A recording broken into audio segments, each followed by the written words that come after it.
इयत्ता 10वी आणि 12वीच्या बोर्डाच्या परीक्षा ह्या संपूर्ण महाराष्ट्र राज्यामध्ये सुरू झालेल्या आहेत। सर्व परीक्षा केंद्रांवर उत्तम व्यवस्था त्या ठिकाणी होण्याची जबाबदारी त्या ठिकाणी प्रशासनाच्या शिक्षण विभागाच्या वतीने घेण्यात आलेली आहे।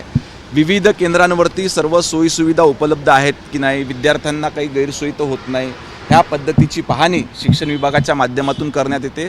त्याच पद्धतीने संपूर्ण राज्यामध्ये कॉपीमुक्त अभियान हे देखील चालविण्यात येते।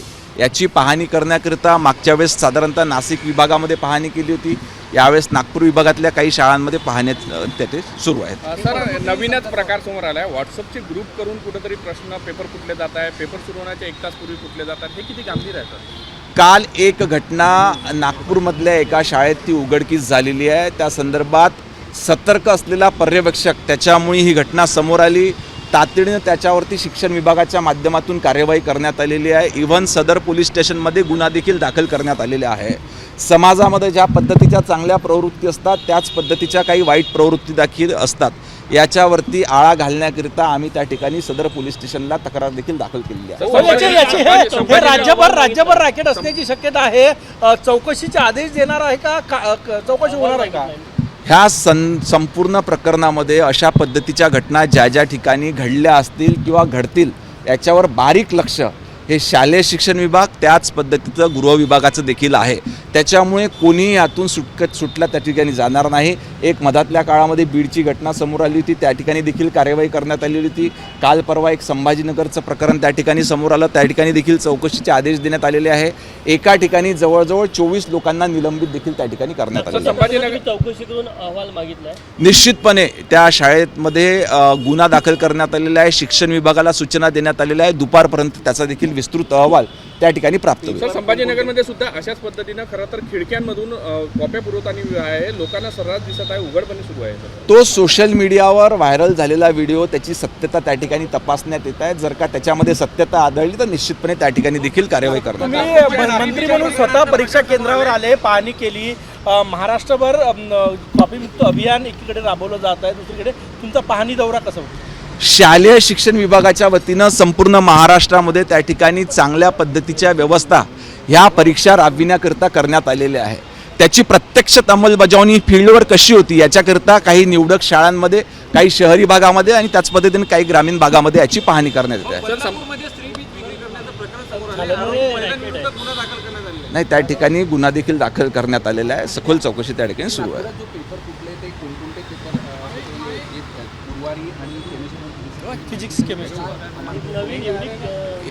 ह्या संदर्भात एक विद्यार्थिनी परीक्षा सुरू असताना ती वॉशरूमच्या बहाणा बनवून त्या ठिकाणी बाहेर निघाली आणि जवळजवळ 10 ते 12 मिनिटं ती वापस येत नव्हती।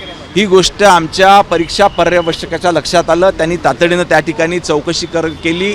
चौकशी केल्याबरोबर तो प्रकाश उघडकीस आला आणि एक व्हॉट्सअप ग्रुपच्या माध्यमातून तो प्रकार होतो आहे हे लक्षात आलं। ह्या संदर्भात सदर पोलीस स्टेशनमध्ये गुन्हा देखील दाखल करण्यात आलेला आहे। याची सखोल चौकशी करून संबंधित सर्व व्यक्तींवर त्या ठिकाणी कारवाई करणार। पंकज भाऊ, हा जो पेपर फुटला हा कुठला तरी खाजगी क्लासेसमधून फुटला, याआधी देखील खाजगी क्लासेसचा असा इंटरफरन्स असल्याचं लक्षात आलं होतं। यावेळी आता तुम्ही काही नव्यानं यावर उपाययोजना करणार त्या खाजगी क्लासमधून अशा पद्धतीनं पेपर विद्यार्थ्यांना पुरवलं जातं? नाही, तो खाजगी कोचिंग क्लासेस असो किंवा खाजगी कोणी व्यक्ती असो किंवा विभागाशी संबंधित कोणी व्यक्ती असो, याच्यामध्ये ज्यांचा कोणाचा समावेश आहे त्यांच्यावर कारवाई त्या ठिकाणी करण्यात येईल। मंडप टाकून एका ठिकाणी सेंटर बीडमध्ये दिसलं आहे, 10वी 12वीच्या परीक्षा असा मंडप टाकून शाळेच्या वरती टेरेसवरती पेपर सुरू होते, या प्रकरणामध्ये चौकशी करणार नाही, अशा पद्धतीनं मंडप टाकून कुठल्याही परीक्षा केंद्राला त्या ठिकाणी परवानगी देण्यात येत नाही। परंतु जर का अशा पद्धतीची घटना घडली असेल तर निश्चित त्याची सखोल चौकशी करून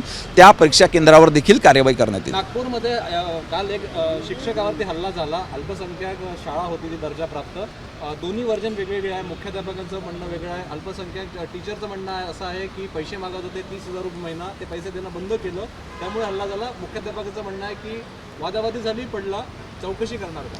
या संदर्भात तक्रार प्राप्त झालेली असून नागपूर विभागाच्या उपसंचालक यांना चौकशी करून कार्यवाही करण्याचे निर्देश देण्यात आलेले आहेत। बताइए, आप यहाँ पे आए हो, 12वीं की परीक्षा है, 12th की परीक्षा है, क्या देखा आपने यहाँ पे और क्या संपूर्ण महाराष्ट्र स्टेट में 10वीं और 12वीं की बोर्ड की एग्ज़ाम्स चालू हो गई है। वहाँ पे हर परीक्षा केंद्र पे क्या व्यवस्था प्रशासन के माध्यम से की गई है, उसका इम्प्लीमेंटेशन नीचे तक हो रहा है कि नहीं है, कॉपी मुक्त अभियान यशस्वी तरीके से किया जा रहा है कि नहीं, इसकी देखरेख यहाँ पूरे स्टेट में की जा रही है।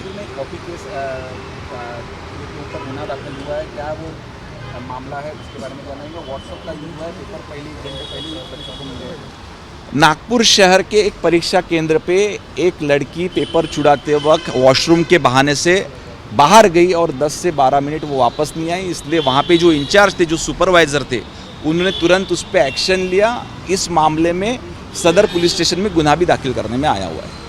कोचिंग क्लासेस के माध्यम से ये सब चालू है, ऐसा भी बोला जा रहा है, तो क्या कुछ जांच के आदेश देंगे? इसकी जांच चालू हो गई है। कोचिंग क्लासेस रहे, खासगी इंसान रहे, कोई टीचर रहे या प्रशासन से निगडित कोई आदमी रहे, जो कोई भी रहेगा इस पे कार्रवाई की जाएगी। आज राहुल गांधी भिवंडी कोर्ट में आने वाले हैं, क्या कहेंगे इस पर? काले झंडे दिखाए गए थाना में। आने में का- जब पूरे देश में, अपने राज्य में पूरा मैंडेट खो जाने के बाद में कुछ तो भी वक्तव्य करना और लोगों का मन अपने तरफ आकर्षित करने की कोशिश राहुल गांधी और कांग्रेस पार्टी के कुछ पदाधिकारियों के माध्यम से की जाती है, इसीलिए न्यायालय ने ये कार्रवाई की होगी। और आने वाले समय में पूरी देश की जनता, राज्य की जनता ये विकास चाहती है। विकास की दिशा में देश के प्रधानमंत्री और राज्य के मुख्यमंत्री काम कर रहे हैं, इसलिए पूरा मैंडेट आज भारतीय जनता पार्टी और महायुति के साथ में है। सर, कांग्रेस पूरे राज्य, पूरे देश में एआई का विरोध कर रही है और कल जिस प्रकार से वो दिल्ली में आंदोलन हुआ है। आंदोलन भी हुआ, वहाँ पे जाके नारेबाजी की कार्यकर्ताओं ने। एआई रहे या रोबोटिक्स रहे, ये आने वाला फ्यूचर पूरी दुनिया का है। इसको मद्देनज़र रखते हुए मैं धन्यवाद कहूँगा देश के पंतप्रधान नरेंद्र जी मोदी का, जिन्होंने इतना बड़ा एआई का समिट दिल्ली में रखा गया, जिसका पूरा फायदा इस देश की युवा पीढ़ी को आने वाले फ्यूचर में होने वाला है। धन्यवाद, थैंक यू। एबीपी माझा, उघडा डोळे बघा नीट।